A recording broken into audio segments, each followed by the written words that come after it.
Good evening all. Good morning sir.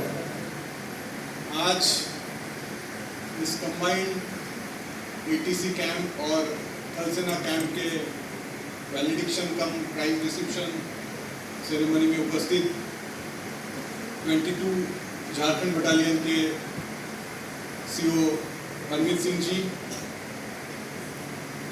Adam officer lieutenant colonel Antony ji, university के CCDC, ANO, अन्य कॉलेजों से आए हुए सभी एएनओज, हमारे एनसीसी के सभी उस्ताद, जेसीओ साहब, आपका जिनका जोश आज इस कार्यक्रम में थमे नहीं थम रहा है, वैसे हमारे सभी एनसीसी, जेडी और एसटी के सभी बहादुर कैडेट्स, आप सभी को नमस्कार, जोहार, जय हिंद। जैसे कि आपको जो इस मंच के संचालक है उनके द्वारा बताया गया कि मैं खुद भी एक एक्स एनसीसी कैडेट रह चुका हूँ।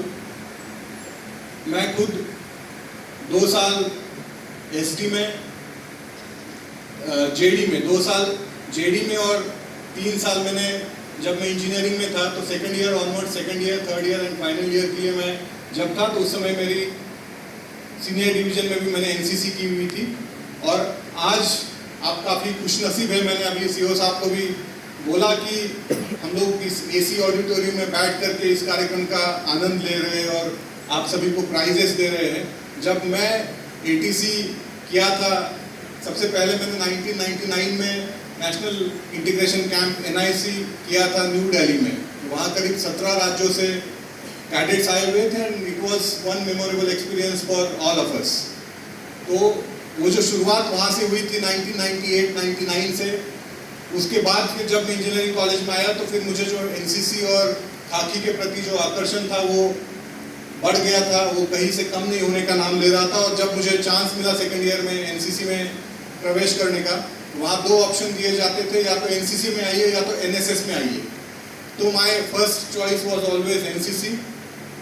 और मुझे ये बताने में कोई झिझक नहीं है कि आज अगर मैं आपके साथ, आपके समक्ष यूनिफॉर्म में खड़ा हूँ, आईपीएस यूनिफॉर्म में खड़ा हूँ, तो मैं केवल एनसीसी की वजह से खड़ा हूँ।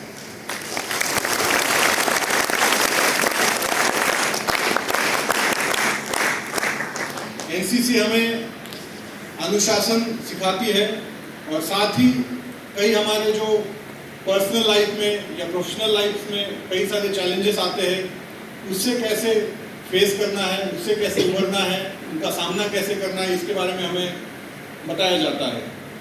आपको जो आपके एएनओ साहब है, उस्ताद है, एनसीओ, जेसीओ साहब हो, चाहे आपके एओ और सीओ साहब हो, उनसे आपको निश्चित रूप से हर दिन कुछ ना कुछ नया चीज़ सीखने को मिलता होगा। आप लोग इस 10 दिन के अवधि में जो मेमोरीज लेके जाएंगे वो आपके पूरे जीवन भर के लिए एक हमेशा अच्छी मेमोरी के रूप में आप यहाँ से लेके जाएंगे। मुझे आपके सीओ साहब ने बताया कि जो बेस्ट पॉसिबल फैसिलिटीज़ आपको यहाँ दी जा सकती थी वो उन्होंने यहाँ पे देने की कोशिश की।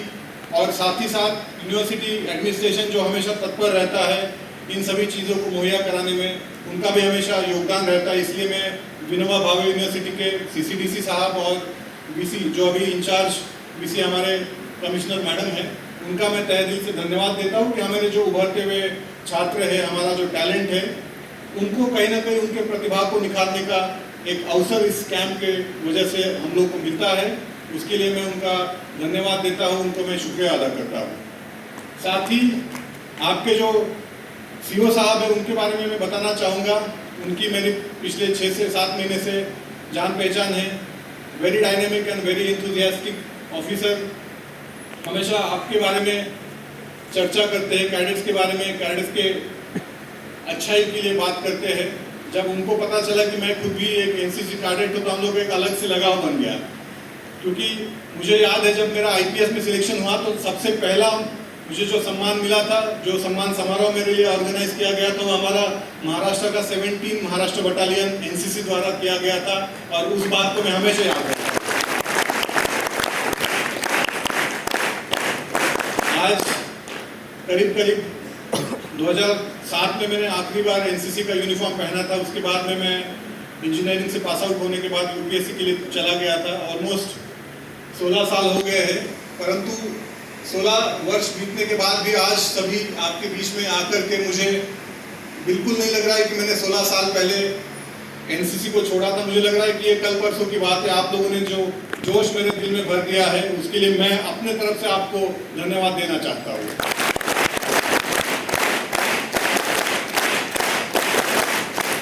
आप में से कई सारे लोग कई सारे सपने यहाँ लेके आए होंगे।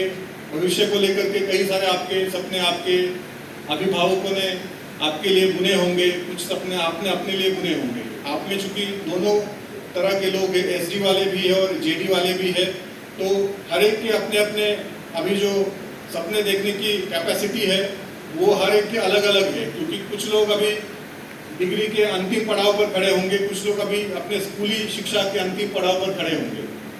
तो जो लोग सपने देख रहे हैं, मैं आपको यही बात बताना चाहूँगा, जो भी सपने आप देखें, जो भी आप में काबिलियत है, उसको आप अंजाम तक पहुंचाने के लिए 100% अपना योगदान देने की कोशिश करें।